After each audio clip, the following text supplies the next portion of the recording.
Ang mga tao sa bayang ito ay mayroong kakaibang sakit. Sa umaga, lahat ay hindi lumalabas ng kanilang mga bahay. At pagsapit ng gabi, kailangan pa nilang magtago sa mga silong sa ilalim ng lupa.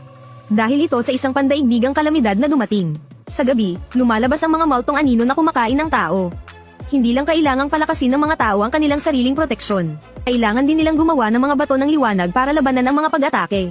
Noong katatapos ko lang gumawa ng 3 piraso ng bato ng liwanag. Biglang dumilim ang kalangitan. Hahanap na sana ako ng isang sulok para magpahinga.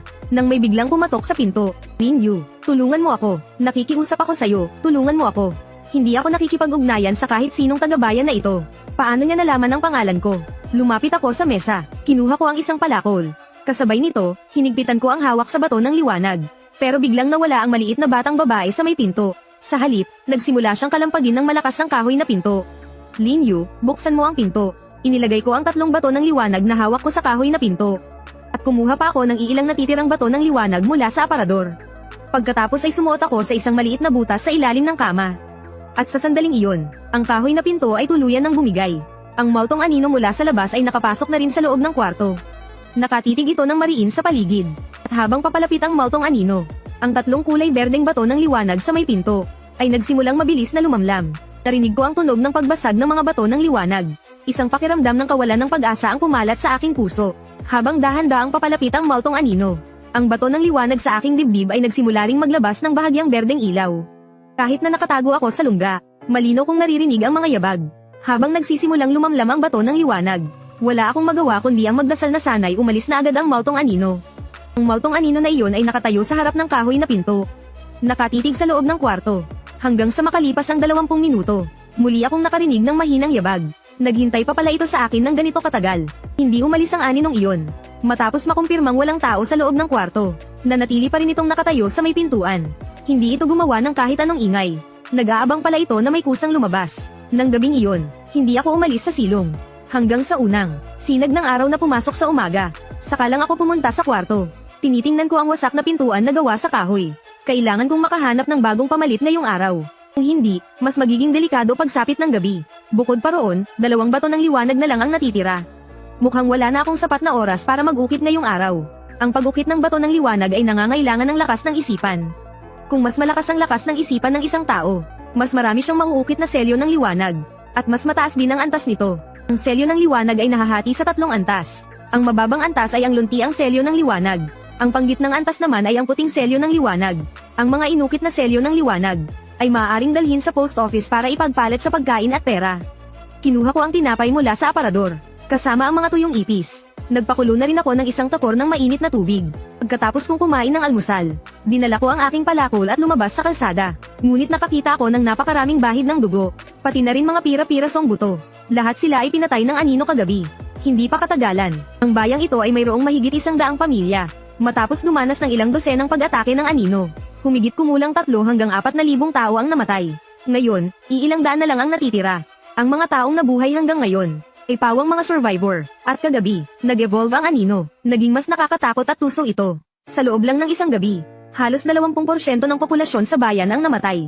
Kung magpapatuloy sa ganitong bilis, sa tingin ko, hindi aabot ng 1 buwan. Ang maliit na bayang ito ay magiging katulad ng iba pang mga kalapit na bayan. Lahat ay mamamatay. Pagkatapos, pumunta ako sa isang bahay na walang tao. At nagsimulang maghanap ng mga supply.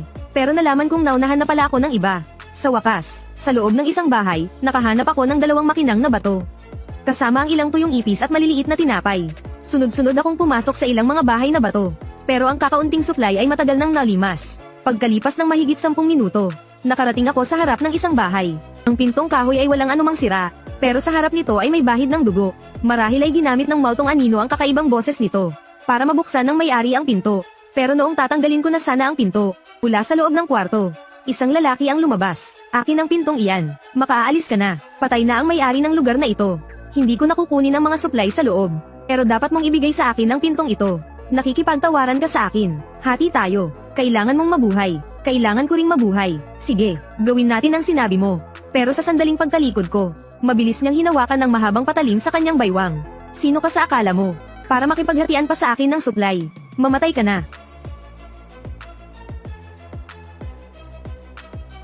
Kailangan ko nang umuwi. Ang sakit ng ulo ko. Kinuha ko ang kanyang backpack. At pasuray-suray na bumalik sa aking tirahan. Tiniis ko ang sakit at gumapang papasok sa lungga sa ilalim ng lupa. At pagkatapos ay nawalan ako ng malay. Pero bago ako mawalan ng malay, isang linya ng maliliit na salita ang lumitaw sa aking paningin. Palakasin ang pintong kahoy. Oo, kumpirmahin ang pagpapalakas ng kahoy na pinto. Oras ng pagpapalakas, 5 oras at 32 minuto. Nang magising ako ulit, kinabukasan na pala, matapos makumpirmang umaga na. Saka lang ako lumabas mula sa lungga. Pero nakita kong naging bagong-bago ang kahoy na pinto. At mas lalo pang tumibay. Ano bang nangyayari dito? May nagpalit ba ng pinto para sa akin? Imposible. Tiningnan ko naman ang palakol sa tabi.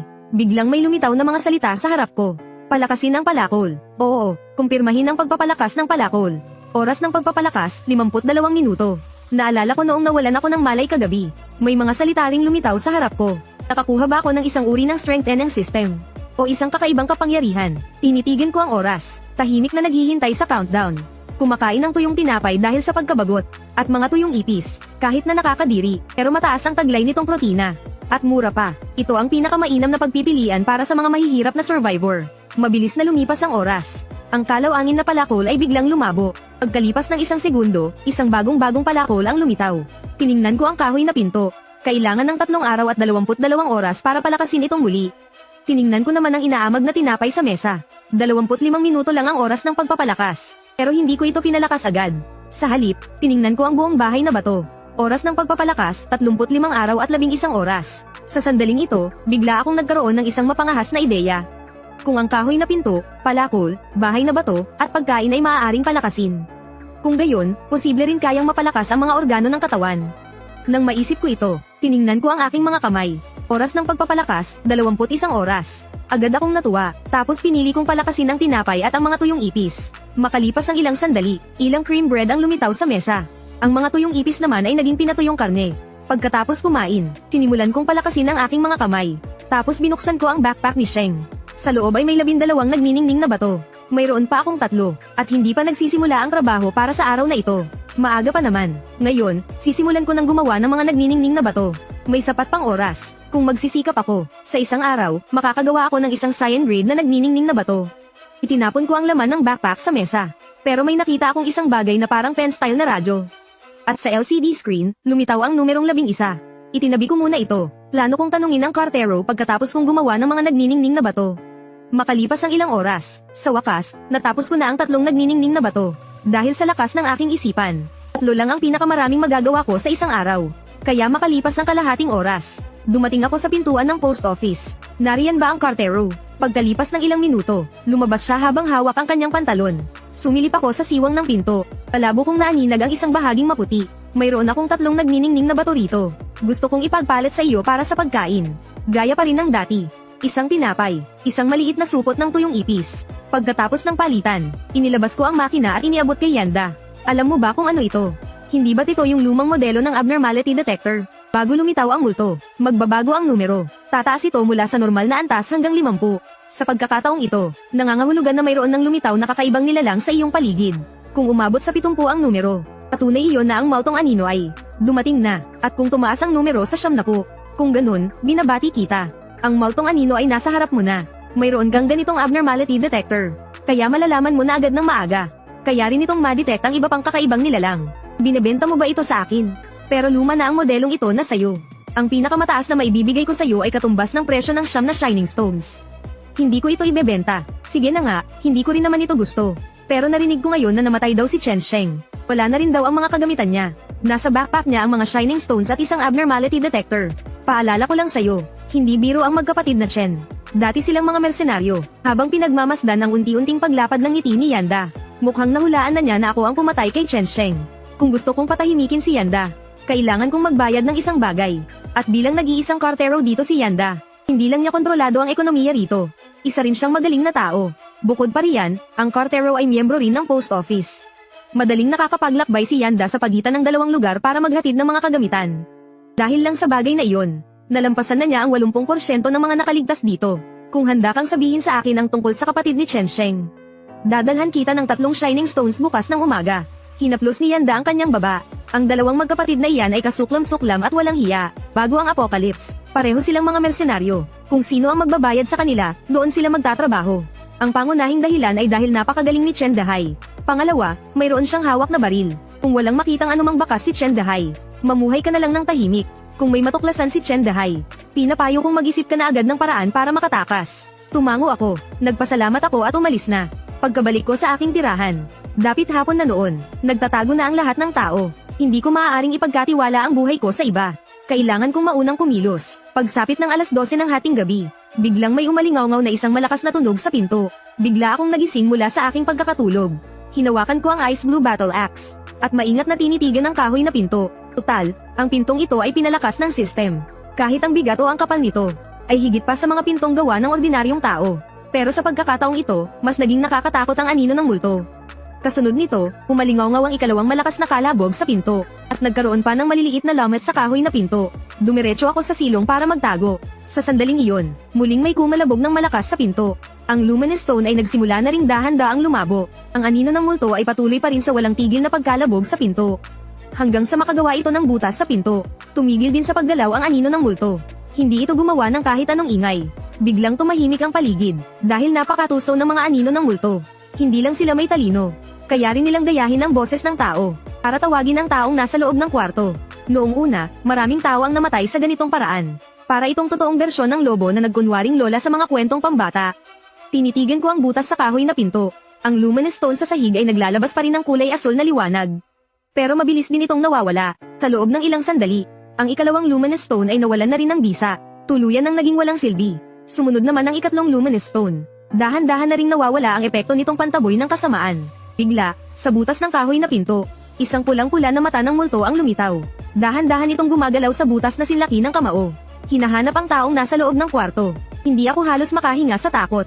Sa oras na matuklasan ako ng Ghost Shadow, magdadala siya ng pinaka-nakakatakot na pagpatay. Pagkalipas ng 2.5 oras, tiningnan ko ang makinang na bato na hawak ko. Nasa normal na antas pa rin ang lahat. Ibig sabihin, walang Ghost Shadow sa malapit. Pero nanatili pa rin ako sa kuweba ng magdamag. Pagsapit ng ikalawang araw, ipinaalam ng system na tapos ng palakasin ang aking mga kamay. Ngunit walang lumabas na anumang abiso. Bigla akong nagtaka. Napatingin din ako sa pintuang gawa sa kahoy. Ngunit nang makita ko ang oras ng pagpapalakas, umikli na ang oras. Dati, kailangan ng 3 araw. 22 oras, ngayon ay kailangan na lang ng 48 oras at 5 minuto. Hindi ako nagatubili at agad ko itong pinalakas. Pagkatapos ay muli kong tiningnan ang aking mga kamay. Pakiramdam ko ay naging mas maliksi ang mga ito. At saka, mas lumakas pa ako ng husto. Lumabas ako ng kwarto, ngunit napansin kong may idinagdag na isang pirasong kahoy sa pinto. Ngunit nang masibak ko ang tabla, biglang may lumipad palabas na humigit kumulang 10 piraso ng mga itim na insektong sinlaki lang ng kuko. At papalapit pa sila sa akin. Umatras ako ng isang hakbang. Itinaas ko ang aking palakol. At nagsimulang magpaulos ng taga.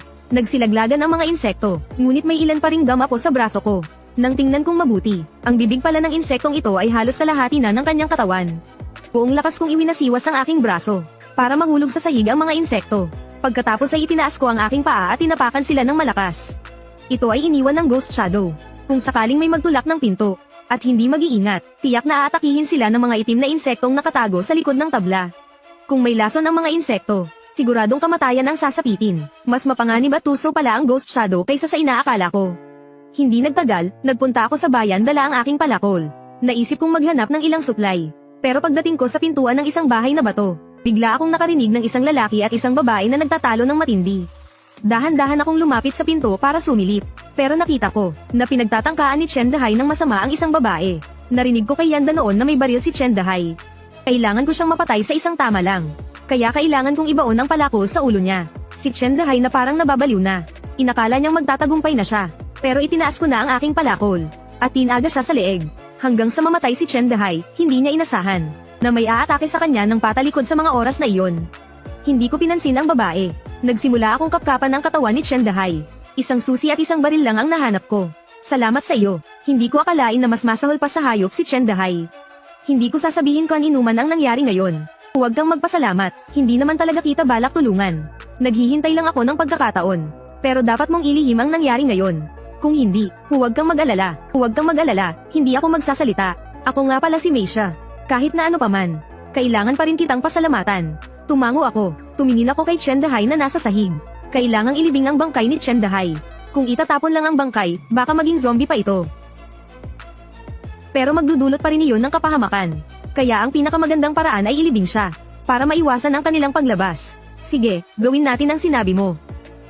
Si Meisha ay isang doktora. Naniningil siya ng 3 piraso ng medicine light stones sa bawat paggamot. Ginamit ni Chen Dahai ang pagpapagamot bilang dahilan para pagtangkaan ng masama si Meisha. Pagkatapos naming asikasuhin ang bangkay ni Chen Dahai, sa loob ay may 12 piraso ng shining light stones. Isang maliit na pasasalamat. Mayroon ka pa ba para sa sarili mo? Mayroon pa akong isang buong kahon. Kaya kung mag-ukit ng 5 shining stones araw-araw. At saka, kapag may nagpapagamot sa akin, kailangan din nila akong bigyan ng shining stones. Kaya marami ako nito. Kung kulang ang sayo, sabihin mo lang sa akin. Libre lang. Huwag na muna sa ngayon. Pero, alam mo ba kung nasaan ang bahay ni Chen Dahai? Alam ko kung saan siya nakatira. Samahan na kita papunta roon. Karamihan sa mga tao rito. Alam ko kung saan sila nakatira. Kasunod nito, dumating kami sa bahay ni Chen Dahai. Pagbukas pa lang ng pinto, isang maasim at mabahong amoy ang sumalubong sa amin. Pinyu, bilisan na lang natin. Ang baho talaga dito sa loob. Sige, hindi naman kalakihan ang kwarto. Pero hindi kakaunti ang mga kung ano-anong gamit. Bukod sa karaniwang inaamag na tinapay at mga tuyong ipis. Nakakita rin kami ng ilang delata. Bukod pa roon, may nakita rin kaming martilyo, isang karit, at 2 medyo matalim na punyal. Maraming kahoy na panggatong ang nakatambak sa loob ng kwarto. Una, para ito sa pagpapainit. Pangalawa, para rin itong pantaboy ng masasamang espiritu. Sa isang sulok, nakakita rin ako ng isang flashlight, isang radyo, at isang simpleng pansala ng tubig. Tinitigan niya ako na may pagtataka. Ang taong to, nandito ba para mangolekta ng gamit? Parang lumilipat na siya ng bahay. Malalaki at maliliit na bagay. Lahat kinukuha niya. Posible kayang isa siyang lalaking walang-wala sa buhay. Ito ang mapa. Pagkatapos kong baklatin ang balumbon na gawa sa balat ng tupa. Para akong nakatuklas ng isang bagong mundo. Dati, hindi ko talaga alam kung nasaan ako. At sa sandaling ito, isang mapa ang lumitaw. Lalo itong naging mahalaga. Magandang bagay. Chen Dahai, maraming salamat sa'yo, ha? Hindi ka namatay ng walang kabuluhan. Sulit ang pagkamatay mo. Matapos kong patayin si Chen Dahai, isinama ko si Meisha at nilimas naming 2 ang bahay niya. Wala akong pakialam kung may pakinabang ba ito o wala. Basta't may halaga ang mga gamit. Lahat yun ay binalot ko at dinala. Dahil total, paubos na rin ang pagkain ko. Kailangan talaga ng mga gamit na ito para mapunuan. Puno kami ni Meisha ng mga daladalahang malalaki at maliliit na balutan. Para kaming 2 gumagalaw na sabaitan ng bagahe. Pagod na pagod si Meisha at tagaktak ang pawis. Hinihingal siyang tumingin sa akin. Wala na, di ba? Pwede na ba tayong umalis? Oo, salamat sa'yo. Sige, bumalik ka na. Hindi mo kailangang magpasalamat sa akin. Pagkaalis ni Meisha, agad kong sinimulang ayusin ang mga gamit. Itinago kong mabuti sa katawan ko ang pinakamahalagang mapa na gawa sa balat ng tupa. Kumain lang ako ng tinapay para may laman ng tiyan. Ngayong wala na ang banta ni Chen Dahai. Kailangan ko namang puntahan ang karterong si Yanda. Para tuparin ang pangako kay Jiyu. At para na rin alamin kung sino talaga si Shihuli. Pagkatapos, pumunta ako sa bahay na bato ng kartero. Masayang sinusuri ako ni Yanda mula ulo hanggang paa. Narinig ko na galing ka raw sa bahay ni Chen Dahai.